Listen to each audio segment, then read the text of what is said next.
Hey, y'all. Thank you so much for being a part of Vote Common Good. My name is Doug Padgett, the Executive Director of Vote Common Good. And we've been putting together these videos for the last 7 days, suggesting ways that we can build resilience during the Trump years. And this is resilience that's important for our communities, in our own lives, in our families, so that at the end of the Trump administration, we are prepared to thrive as a nation, to thrive as people, for our spirits to be alivened, to not be beaten down. And that is a tough prospect because we have seen already in only 2 weeks of the Trump administration, all the destruction and pain that has come, all the uncertainty, all the wondering, all people around the country and around the world not knowing what the United States is going to do. These are difficult times, and we have to build that resilience. So thank you for being a part of these videos, and for everyone who's left your comments on your own suggestions. And in the coming months and years, as we put out encouragements like this, we're going to use your input. So please continue to let us know the way that you're building resilience. It means a lot to us, and we're glad to share it. This final installment on our first week after we were doing daily resilience encouragements is one that might sound a little bit cheesy to you, frankly. I'm a little nervous about saying it because you might think, oh, that sounds so cliche. But sometimes cliches become cliches because they're true. And this is one of those. We need you to be you.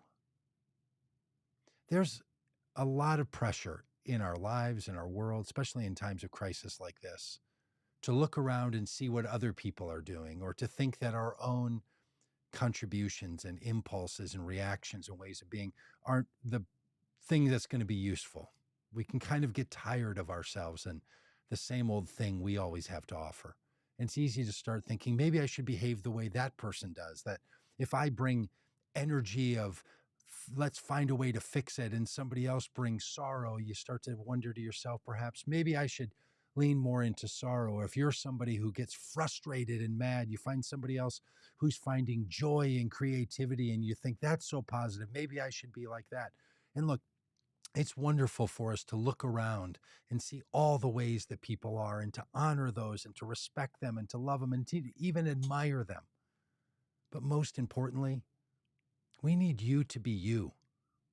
To double down on that cliche, if you're not busy being you, then nobody else is. And then we all miss out on what you have to offer. So figure out what it is that you have, what you do, the way you respond. And look, if you want to develop some new capacities and some new ways of being and some new ways of interacting, I totally get that. I mean, I upended my entire life after Trump's first election to the presidency and spent my time trying to encourage faith voters who wanted to detach themselves from the Republican agenda to do so. So I get it. You might look at your life and think, well, the me I have been isn't the me I'm going to be in the future because I need to do something different about this. I understand that path. And if that's yours, then follow it because that's what you should do. But if that's not your path and you need to stay the course, then stay the course. If you need to create something new because that's what your heart's calling you to do, then follow that. It can be so ever tempting to always find some other way to be, some other way to interact, some other version of what it means to be you than the one that really fits you. So I'll encourage you. Find your contribution and be the very best of you. Because that's the thing we wouldn't have if you're not doing it. That's the unique contribution, is the thing that you have to offer. So thank you for being a part of this. At Vote Common Good, we're going to do the best to offer what we can. If you already follow us on our YouTube channel, thank you. If you haven't yet, we'd love for you to do that. We're trying to help the algorithm on YouTube know what we do so that more people like you can find it. So if you're willing to follow our channel and engage with our videos, I'll tell you what, it just helps.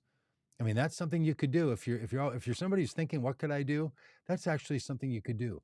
Find the kinds of channels on YouTube, including ours, and engage with them, because then it tells the algorithm that people like you like things like we put out, and then they share it with others. That's just how it works. I don't totally understand it, but that's how it works. And if you're not on our email list, we'd love to stay in touch with you. It's how we're funded, by people making donations, and our email is the primary source of that. So you can go to votecommongood.com and get on the email list there. And it's also a place you'll find lots of other resources and keep up with what we're doing. So thank you for being a part of all the work that we're up to. Thank you for being you. and love yourself. And when you can, love one another. Thanks for being a part of all this. Good night.